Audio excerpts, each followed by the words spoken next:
Sejarah makam Medana dan pura yang berada di pesisir pantai. Napak tilas Kerajaan Tua Sokong di Lombok Utara. Kisah Raden Wiradana. Menurut cerita dari salah satu tokoh dan pemerhati seni dan budaya Lombok Utara, yaitu Datu Artadi, menyatakan bahwa makam Medana ini diyakini sebagai makam dari seorang yang bernama Raden Wiradana, seorang laki-laki yang berasal dari Sukadana, Kecamatan Bayan. Ketika istrinya meninggal dunia, ia melakukan perjalanan atau pengembaraan dengan anak perempuannya ke arah barat menuju Kerajaan Sokong. Sesampai di Kerajaan Sokong, ia meminta izin kepada Raja Sokong untuk bisa menetap dan tinggal di wilayah Kerajaan Sokong. Permintaan tersebut direstui oleh sang raja untuk tinggal di wilayah Kerajaan Sokong. Karena kepiawaiannya dalam bertani, Raden Wiradana dipersilakan oleh Raja Sokong untuk tinggal di wilayah pesisir Sokong dan mengajarkan masyarakat untuk bercocok tanam, yaitu menanam pohon kelapa. Selain sebagai seorang ahli di bidang pertanian atau bercocok tanam, Raden Wiradana juga adalah seorang sufi. Ia memiliki pengetahuan agama yang tinggi tentang ilmu hakikat, sehingga ia sangat disegani di wilayah tersebut. Selain ilmu agamanya yang tinggi, ia juga terkenal sebagai seseorang yang penderma. Sesuai namanya Dana, Dharma yang berarti pemurah dan bijaksana. Dari hasil bertaninya itu, ia banyak membantu masyarakat yang tidak mampu dan mengajari masyarakat untuk terus bercocok tanam. Dan ia menjadi orang yang sangat kaya raya di wilayah Kerajaan Sokong.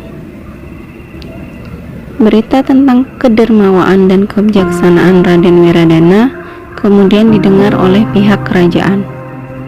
Seorang petinggi raja bernama Bawaji merasa tidak senang dengan Raden Wiradana. Sedemikian besar dicintai oleh masyarakat yang kaya dan kaya raya. Akhirnya Bawaji mengatur siasat untuk mencelakai Wiradana dan keluarganya dengan maksud agar dapat mengambil harta warisannya. Bawaji kemudian mendatangi kediaman Wiradana untuk meminta berbagai macam hal.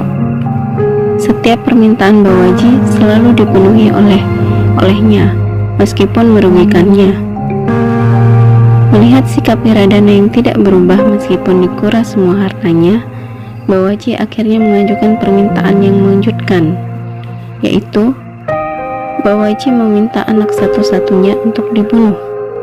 Mendengar permintaan Bawaji itu, Wiradana tidak punya pilihan lain selain memberikan putrinya kepada Bawaji. Sebelum Bawaji membawa putrinya untuk dibunuh, Wiradana mengatakan, "Jika perbuatan ini baik menurutmu, maka lakukan saja sesuai kehendakmu." Setelah anaknya dibawa dan dibunuh Bawaji, Raden Wiradana tidak merubah sedikit pun. Justru ia semakin dicintai banyak orang karena kedermawaannya dan kebijaksanaannya. Harta kekayaan juga tidak berkurang dan ia terus mengajarkan masyarakat untuk bertani. Melihat sikap Wiradana itu, Bawaji mengatur siasat untuk membunuh Wiradana.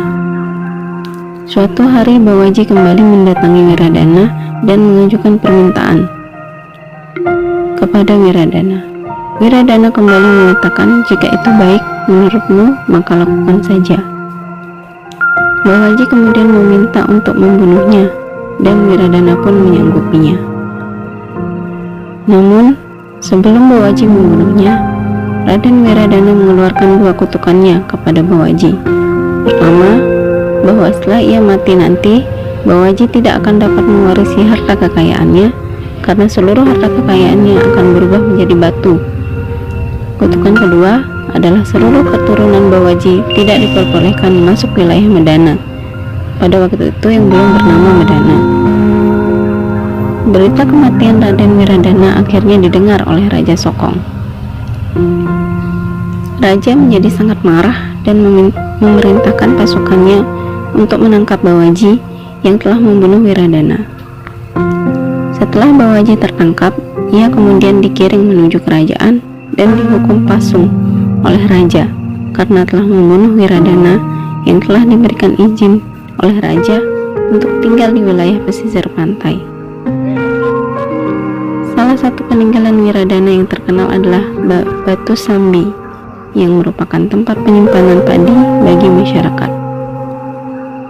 Setelah Raden Wiradana meninggal, orang-orang yang mencintainya tetap mengunjungi tempat meninggalnya Wiradana, yang sampai saat sekarang ini ramai dikunjungi oleh orang dari berbagai wilayah.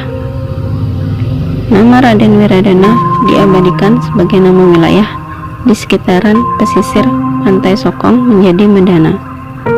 Medana berarti mak dana. Kata mak diambil dari bahasa Bayan untuk memanggil orang yang memiliki strata bangsawan, sehingga kata mak ini memiliki arti berbeda dengan kata amak, berarti bapak dalam bahasa Sasak.